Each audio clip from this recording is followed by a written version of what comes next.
Hey, Yorana tout le monde, bienvenue, bienvenue, quel jour on est aujourd'hui? On est mercredi. Voilà, on est mercredi, bienvenue en ce mercredi-là, aujourd'hui nous aurons notre étude biblique au cours. La semaine dernière, on a étudié un livre dans l'Ancien Testament qui est le livre de Josué, hein, le livre de Josué. J'espère que Josué est maintenant un peu plus facile à comprendre et j'espère que commence à devenir votre livre préféré. Il faut vite lire, hein, parce que sinon maintenant on va étudier un livre du Nouveau Testament et celui-là sera votre livre préféré aussi. Voilà. Voilà. Cette semaine, on va étudier le livre de Tite. Tite est un de mes livres préférés aussi parce qu'il a que 3 chapitres. Voilà, c'est facile. Mais non, non, toute la Bible en fait mon livre préféré. Chaque livre en fait sont des choses il y a beaucoup de richesse, hein. Avant de commencer, déjà bienvenue, bienvenue à tout le monde et qui sont là.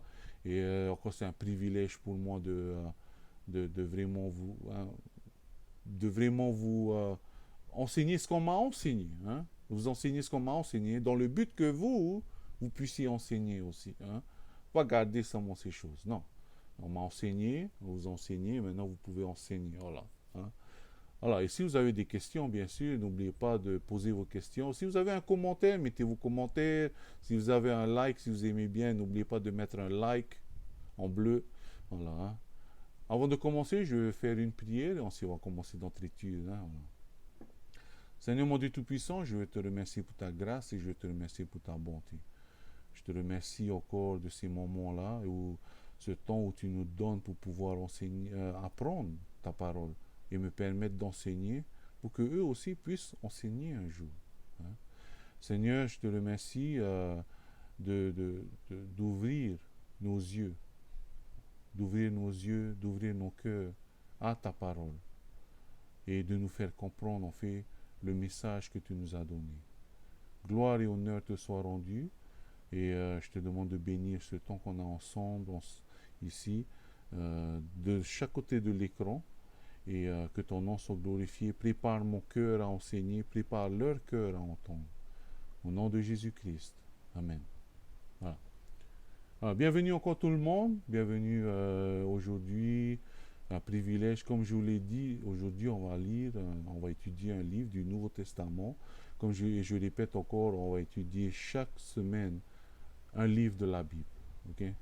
Et peut-être au bout d'un an, ou un peu plus, ou un peu moins, on pourra aller comprendre toute la Bible. Voilà. Voilà. Voilà. Tite aujourd'hui. Tite est, est aussi une épître, hein. Une épître qui est une épître qui veut dire une lettre, hein. Épître ne veut pas dire femme de l'apôtre, hein. La femme de l'apôtre est l'épître. Non, non. L'épître veut dire lettre. Et surtout, l'épître de Tite, ou à Tite, hein, parce que cette lettre a été écrite à Tite, cette épître comme 1 Timothée, 2 Timothée et Tite sont considérés comme euh, des, une épître pastorale. Parce que là, on fait dans 1 Timothée, 2 Timothée et Tite, on montre un peu le modèle, comment un pasteur doit être. Voilà. Donc, si vous voulez être un pasteur, voilà. Et vous vous demandez sûrement aussi en quoi ça me concerne. Je ne suis pas pasteur.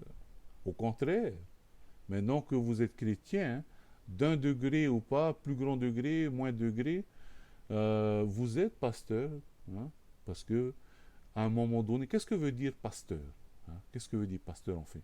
Pasteur vient du mot latin pastori. Pastori qui veut dire berger, hein? Berger. Par exemple, un pasteur allemand, on l'appelle un berger allemand, hein? Non, je blague, je blague. Voilà.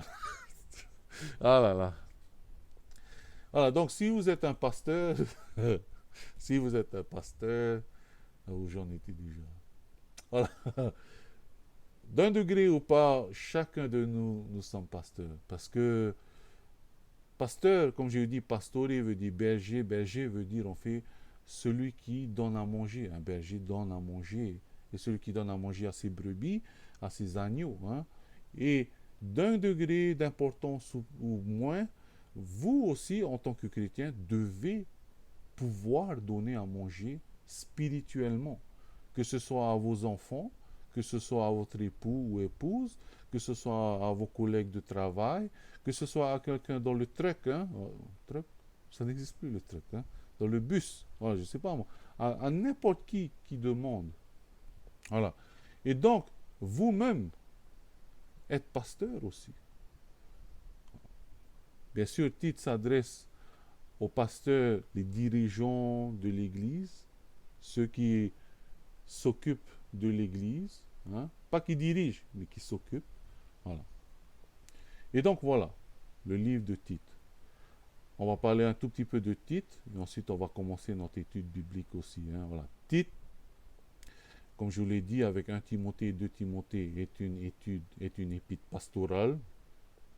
Et Tite aussi était un païen. Hein, païen, selon la Bible, païen veut seulement dire celui qui n'est pas juif. Hein. Par exemple, vous et moi, nous sommes des païens. Parce qu'auparavant, auparavant, avant Jésus, il y avait juste deux personnes, les juifs et les non-juifs. Maintenant qu'on est chrétien, il y a juste deux personnes, les chrétiens et les non-chrétiens. Voilà. Mais là, Tite était un non-juif. Il était donc un païen. Il était grec, en fait. Hein. Il était grec, si vous lisez bien Galates, chapitre 2, verset 3. Et aussi, Tite a été écrit juste après un peu le livre des Actes. Hein. Tite était un accompagnateur de Paul dans ses missions. Il accompagnait Paul. On peut voir dans 2 Corinthiens chapitre 8, verset 23, il est écrit que Tite était comme un associé, un compagnon d'œuvre. Hein. Voilà. Ça veut dire en fait qu'il était une aide. Il aidait Paul dans ses démarches. Et aussi c'était un travailleur assidu. C'est-à-dire qu'il travaillait dur pour l'œuvre de Dieu. Paul lui disait, va par exemple, hein, hey, je vais faire une étude biblique ici à Éphèse. Tite, tu peux aller faire de la publicité pour moi que je vais donner cette étude, etc. Hein. Voilà. Déjà là, Paul apprenait à Tite comment être un serviteur de Dieu. Le pasteur, comme Paul, doit aider une personne à devenir un serviteur de Dieu. Le problème maintenant, c'est que beaucoup de pasteurs, après quelques années, c'est qu'ils croient que la personne devienne leur serviteur. Paul apprend à Tite, apprend à d'autres, à Epaphras par exemple, celui qui est le pasteur de Colossiens, en Colossie. Le pasteur ou l'apôtre doit apprendre aux gens à devenir serviteurs de Dieu, pas leur propre serviteur, le serviteur de Dieu. Parce qu'après, on verra que Paul a laissé Epaphras, Paul a laissé Tite. Allez, maintenant que vous savez comment être un serviteur, un bon serviteur de Dieu, maintenant travaillez. Vous travaillez solo maintenant. Voilà, hein. Voilà. Un des grands problèmes, comme je l'ai dit, c'est que beaucoup de pasteurs, hein, dans le monde entier, beaucoup de pasteurs croient qu'après quelques années, les personnes à qui ils apprennent à devenir serviteurs de Dieu, ils deviennent leurs serviteurs. Non, non, non, non. Non. Voilà. Hein. On est serviteur que d'une personne. On est serviteur de Dieu, c'est tout. On n'est pas serviteur d'homme. Voilà. Et surtout, serviteur, dans le mot grec, hein, qui est le mot doulos, veut plutôt dire, pas vraiment serviteur, mais qui veut dire esclave. Voilà. Nous sommes esclaves que d'une personne. On ne va pas remplacer, parce que quand on est pécheur, on est esclave du diable. Hein. Il y a juste deux personnes sur le trône. Soit le diable, soit Dieu. C'est tout. Maintenant, si on remplace le diable par une personne, non, ça ne sert à rien. Voilà. Tu remplaces le diable avec Dieu, c'est tout. Voilà. Donc, voilà. Et par exemple, Tite suivait Paul dans ses missions. Ils ont été à Corinthe, donc vous voulez voir ça dans 2 Corinthiens chapitre 8, que Tite a suivi aussi Paul là-bas. Et enfin, Tite, Tite sont allés, en fait, Tite et Paul sont allés sur l'île de Crète. Et là, après avoir monté l'église de Crète, parce que Crète aussi en ce temps-là, qui est donc fait dans la Méditerranée, à côté de l'Italie et la Grèce. Hein. Crète, c'était en fait là où tous les Romains jetaient leurs prisonniers. Tous les gens qui étaient en exil, allez, va à Crète. Hein, voilà, hein. Et donc, Paul et Tite ont été sur Crète pour monter une église. Et ensuite, après quelques années, quelques mois je crois, Paul a laissé Tite tout seul. Il a dit, maintenant que tu sais être un serviteur de Dieu, maintenant tu peux gérer cette église de toi-même. Et donc, quand Paul est parti de Tite, et il a laissé Tite tout seul, non, quand Paul est parti de Crète sans Tite, voilà, voilà, au lieu de changer leur nom aussi, voilà. Donc, Paul écrit donc cette lettre, cette lettre à Tite, vraiment les instructions, voilà. Maintenant que tu peux travailler tout seul, voici un peu quelques instructions. Et là, le livre de Tite montre aussi comment être un pasteur. Voilà, hein. Voilà un peu euh, le, euh, l'arrière-plan de l'épître de Tite. Hein. Voilà. Voilà, on va commencer notre étude biblique. Et Tite, comme je vous ai dit, a 3 chapitres. Donc aujourd'hui, on va étudier juste le premier chapitre. Hein. Donc, Tite chapitre 1, verset 1. Hein, voilà.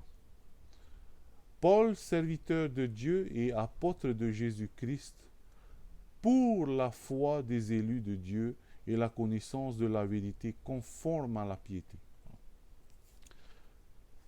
Là, on voit déjà Paul qui dit qu'il est serviteur de Dieu et apôtre de Jésus-Christ.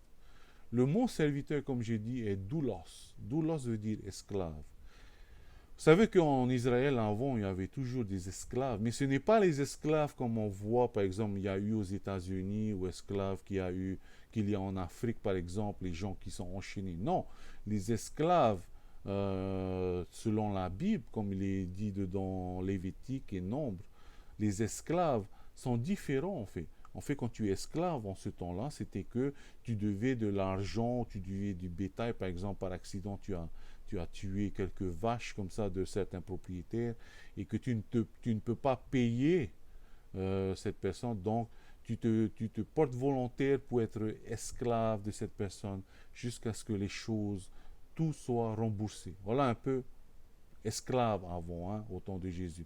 Et vous savez que même avant, beaucoup de personnes sont mieux traitées en tant qu'esclaves que quand ils étaient libres. Et beaucoup choisissent de rester esclaves, en fait, de cette personne. Parce que cette personne les traite mieux. Et souvent aussi, les personnes, ces esclaves, ils décident, hey, je ne veux plus aller dans la liberté, je veux te servir, être un esclave. Et toute ma famille aussi veut être sous ton parapluie, hein, sous ta protection. Voilà. Donc, allez, tout le monde vient être esclave de cette personne. Voilà un peu la signification, le contexte de esclave dans la Bible. Hein. Ce n'est pas esclave comme on voit, c'est pas bien l'esclave comme en Amérique. Ouais, c'était pas bien, hein. C'est pas bien l'esclave dans le Moyen-Orient, par exemple, en Libye ou en Afrique, tout ça. Non, bien sûr. Mais l'esclave, quand on parle ici dans le contexte biblique, est vraiment différent. Hein. Voilà. Donc là, et ensuite esclave, vous savez que Paul était aussi une des personnes qui était avait une bonne position dans la culture juive. Hein. Il était pharisien, donc il était très, très, très respecté. Et aussi, il était de nationalité romaine. Et Romains, en fait, c'était eux qui avaient colonisé Israël en ce temps-là. Donc Paul, il avait vraiment, vraiment tous les avantages d'avoir une vie super... carrément là, hein, voilà. Hein. Mais là, il dit qu'il est serviteur de Dieu. Ça veut dire qu'il a choisi d'être esclave de Dieu, doulos. Ça peut dire serviteur, mais plutôt doulos, esclave. Et ensuite, il dit qu'il est apôtre. Hein. Apôtre vient du mot grec apostolos, qui veut dire aussi celui qui a été envoyé. Celui qui a été envoyé. Donc je crois que maintenant, le titre pastoral qui est près de l'apôtre hein, dans notre temps, c'est peut-être les missionnaires. Hein, voilà. Parce que les apôtres, avant, ils venaient, et les apôtres dans le premier siècle, c'est eux qui ont installé la doctrine, les fondations de la doctrine, et de là, c'est passé dans le monde. Hein. Comme les missionnaires un peu. Hein. Les missionnaires, ils vont dans un pays étranger et ils vont et ils enseignent la parole de Dieu là où la parole de Dieu n'a jamais été enseignée. Voilà, hein. De temps en temps, je vois dans certaines églises que, vous savez que j'étais un ancien, maintenant, après j'étais un pasteur, maintenant je suis un apôtre. Voilà. Et mon prochain titre que j'aurai, je serai prophète. Non, non, je crois qu'ils ont mal compris un peu comment la hiérarchie biblique. Voilà, hein. Déjà, les prophètes n'existent plus. Si vous regardez bien dans Hébreux chapitre 1, versets 1 et 2, ils disent qu'avant, Dieu parlait au travers des prophètes. Hein, la parole était donnée aux prophètes pour donner aux gens. Hein. Maintenant que la parole est descendue lui-même, on n'a plus besoin de prophètes. Hein. Hébreux chapitre 1, versets 1 et 2 le dit bien que les prophètes avant n'existent plus. Hein, voilà, hein. Pourquoi avoir besoin des prophètes? Jésus est venu, lui qui est la parole, et maintenant on a le Saint-Esprit. Plus besoin de prophètes. Hein, voilà, hein. Voilà. Et là, on voit que Paul dit que d'abord il est un serviteur de Dieu. Il vient, sa plus grande fierté, il ne vient pas dire écoutez, hein, je suis un apôtre. Voilà, hein. Et aussi je suis un serviteur de Dieu. Non, non, non. Il vient, je suis un serviteur de Dieu. Là est sa fierté. Là doit être notre fierté. Je suis un serviteur de Dieu. Voilà. Hein. Un serviteur de Dieu doit être très humble. Voilà. Et c'est après, bon, il y a d'autres serviteurs de Dieu. Écoutez, je suis un serviteur de Dieu. Ah, je ne sais pas là, si tu es un serviteur de Dieu, parce que la première qualité une des qualités d'être serviteur de Dieu, c'est l'humilité. Hein. Parce qu'en fait, plus tu connais Jésus, plus tu vois que Jésus est grand, plus tu te rends compte que tu es petit. Plus tu vois que Dieu est grand, plus tu connais Jésus, plus tu vois qu'il est grand. Et donc, qu'est-ce que ça veut dire? Ça veut dire que plus tu te rends compte que je suis indigne et je suis petit, voilà. Hein. Mais l'autre, des autres qui disent, je suis un serviteur de Dieu, regarde, je suis là maintenant. Non, non, non, non, non. Donc là, la fierté de Paul, il dit d'abord, écoutez, je suis un esclave de Dieu. Hein. Esclave, serviteur de Dieu, bibliquement veut dire esclave de Dieu. Donc si tu es fier, c'est ta fierté. Paul, il est fier d'être un esclave de Dieu. Et ensuite, il dit, bon, ma position, bien sûr, est d'un apôtre. Je suis envoyé de Dieu, voilà. Mais premièrement, je suis un esclave de Dieu. Voilà. Continuons le verset 1. Voilà. Il dit, voilà, Dieu, serviteur de Dieu et apôtre de Jésus-Christ, pour la foi des élus de Dieu et la connaissance de la vérité conforme à la piété. Il est serviteur de Dieu et il est esclave de Dieu. Pourquoi? Il est serviteur de Dieu et esclave pour la foi des élus.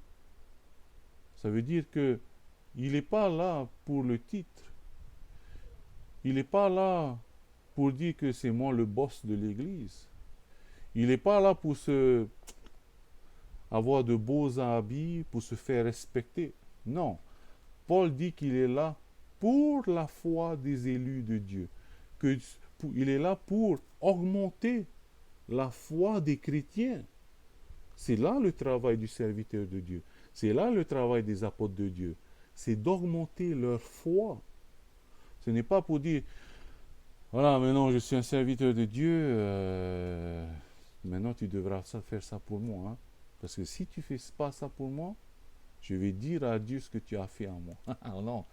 Quand tu es serviteur de Dieu et que tu es apôtre de Dieu, hein, celui qui a été envoyé par Dieu, Paul dit bien, je suis tout cela, hein, je suis serviteur de Dieu et apôtre de Jésus-Christ pour la foi des élus. Ça veut dire que mon rôle est de monter la foi des élus. Mon rôle est de travailler la foi, leur confiance en Christ, leur connaissance en Christ, hein, pour la foi des élus et la connaissance de la vérité. qui est selon la piété.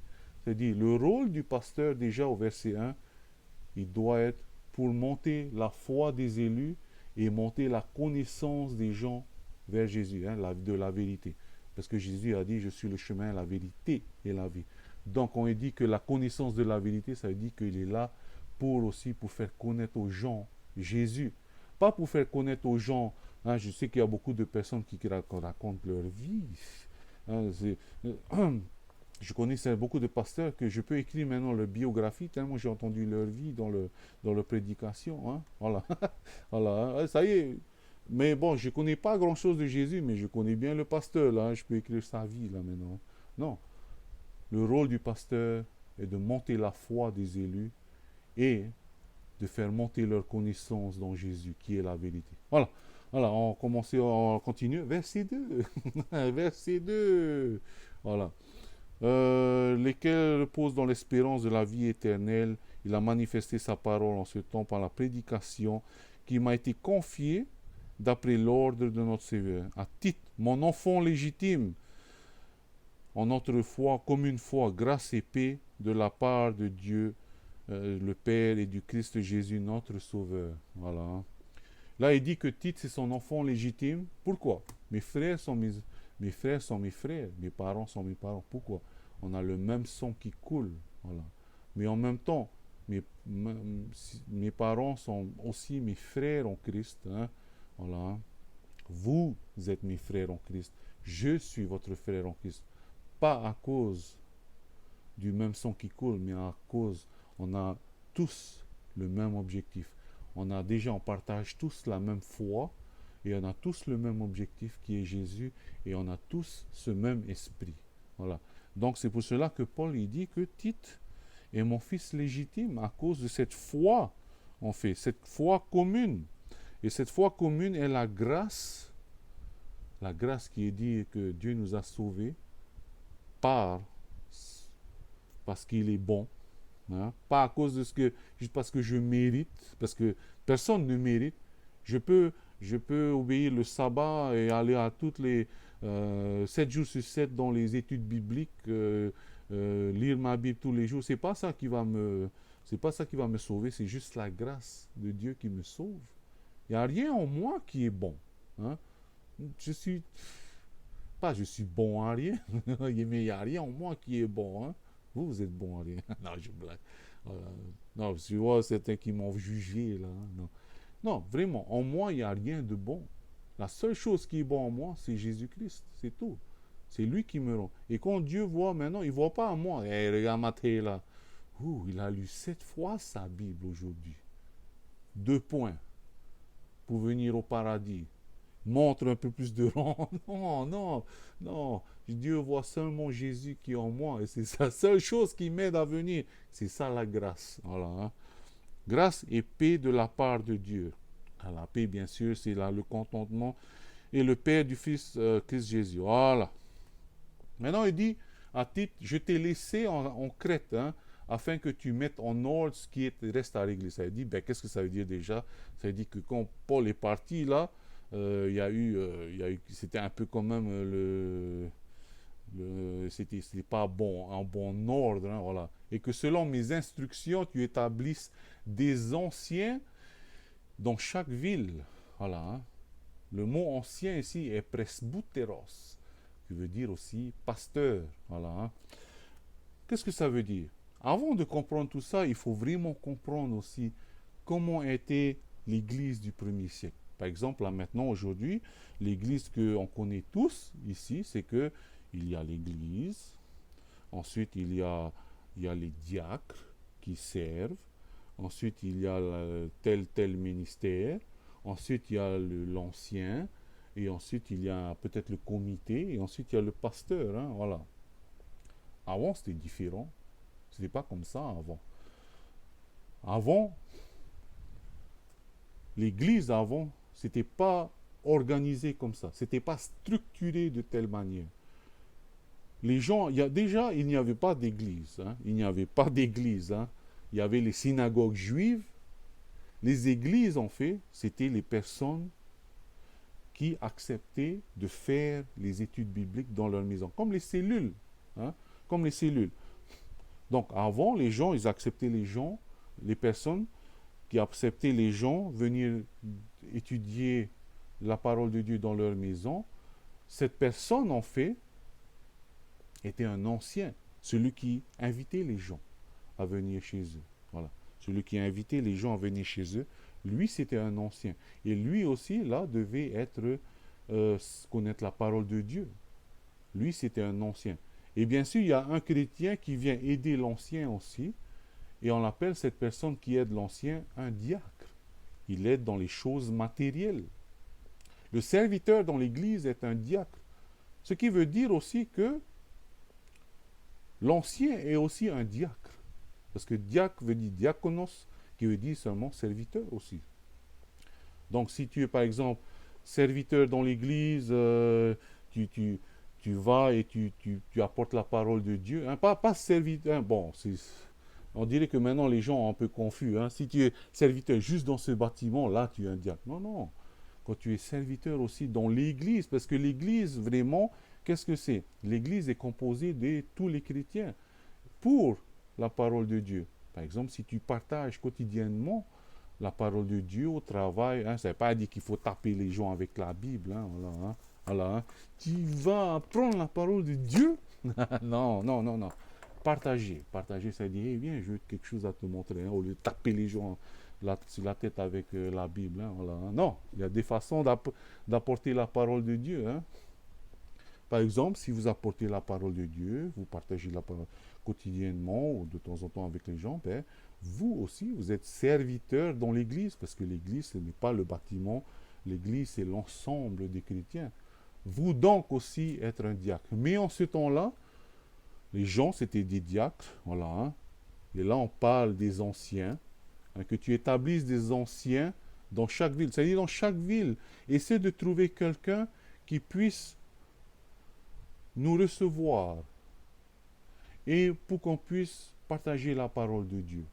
Et là, le mot est presbyteros. Et là, cette personne qui accueille, qui a cette hospitalité, qui accueille, lui aussi est un pasteur. Voilà. Voilà un peu le contexte de ça. Et là, on dit aussi, au verset 6, s'il s'y trouve quelques hommes irréprochables, voilà, celui qui doit accepter les personnes à enseigner la parole de Dieu, hein, pour que les gens voient et disent, ah, cette personne, c'est une bonne personne. Là, il y a quelques qualifications. Hein. Cette personne doit être irréprochable, mari d'une seule femme, ayant des enfants fidèles qui ne soient ni accusés de débauche, ni rebelles. Voilà. Hein. Donc voilà un peu quelques qualifications. Si tu veux être un pasteur qui reçoit les chrétiens chez lui, pour qu'il soit aussi, il soit irréprochable, ça veut dire que lui, bon, ça va si on dit lui, je le connais depuis avant. Avant, il buvait. Ah, je sais pas maintenant s'il boit. Bon, il boit plus. Mais si on dit, je l'ai vu la semaine dernière, il était avec nous en train de picoler. Ah, là, tu n'es pas irréprochable. Là, tu es reprochable. Voilà.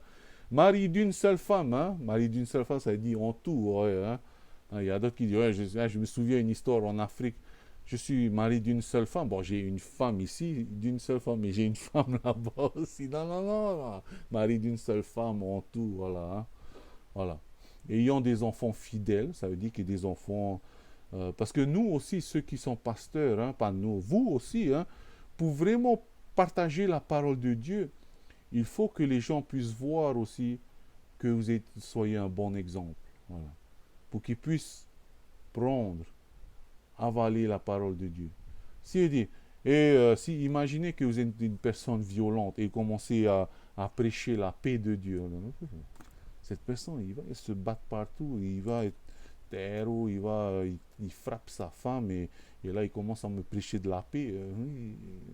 Ok, la prochaine fois, hein. Voilà un peu pourquoi cela. Hein. Voilà. Alors, ensuite, verset 7. Car il faut que l'évêque, hein, Évêque aussi veut dire pasteur, mais le mot évêque est épiscopos. Hein, épiscopos. En fait, le mot ancien et évêque s'interchangent. Hein, voilà.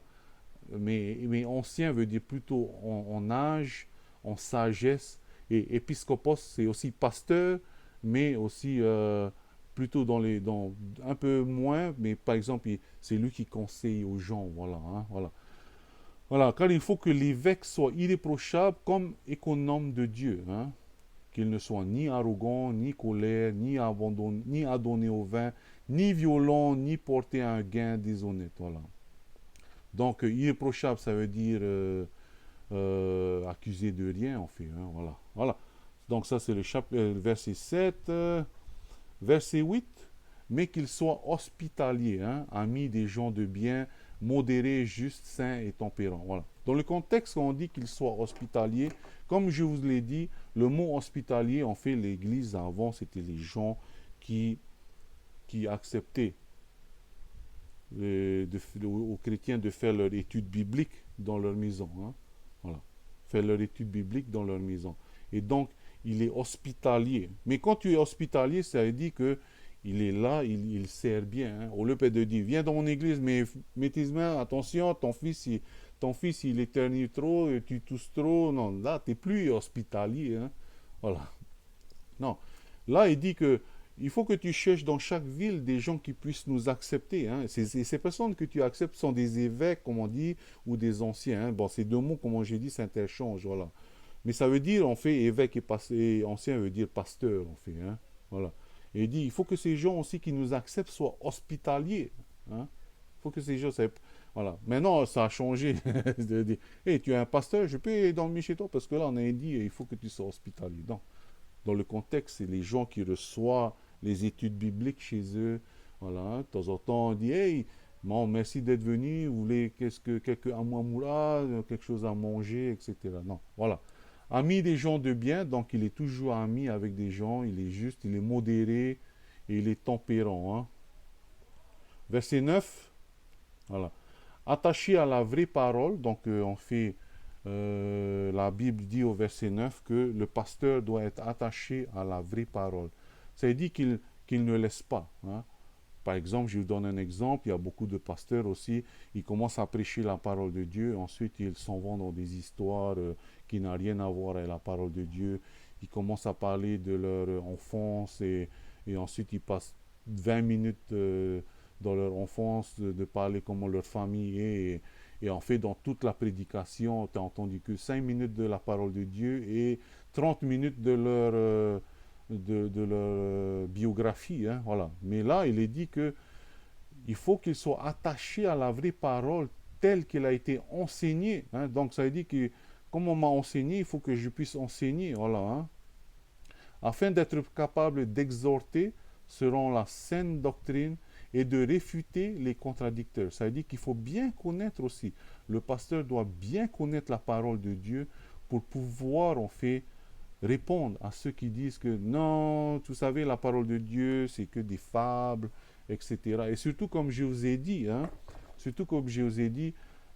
Crète, en fait, c'était un endroit où on exilait tous les prisonniers et c'était des gens, en fait, qui étaient mauvais. Par exemple, au verset 12, hein, chapitre 1, verset 12, on dit l'un d'entre eux, leur propre prophète, hein, dit Crétois toujours menteur, méchante, bête, ventre, paresseux. Voilà. Voilà.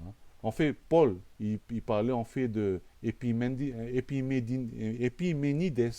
C'était en fait un ancien prophète de Zeus, un dieu grec, qui vivait 600 ans avant Jésus-Christ. Et là, Paul, il est en train de leur dire, hein, il est en train de répéter ce que ce faux prophète de Zeus a dit. Hey, les Crétois, hein, c'est que des gens méchants, menteurs, bêtes, ventres, paresseux. Voilà. On peut déjà voir en fait comment ils étaient.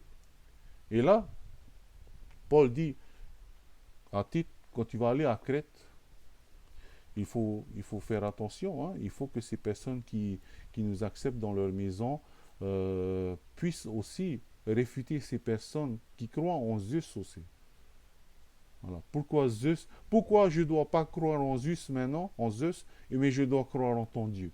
Ben là, il est dit que il faut pouvoir réfuter les contradicteurs. Et c'est bien sûr, hein, jusqu'à maintenant, les pasteurs maintenant doivent pouvoir enseigner la vraie doctrine à son peuple et aussi pouvoir réfuter les autres doctrines.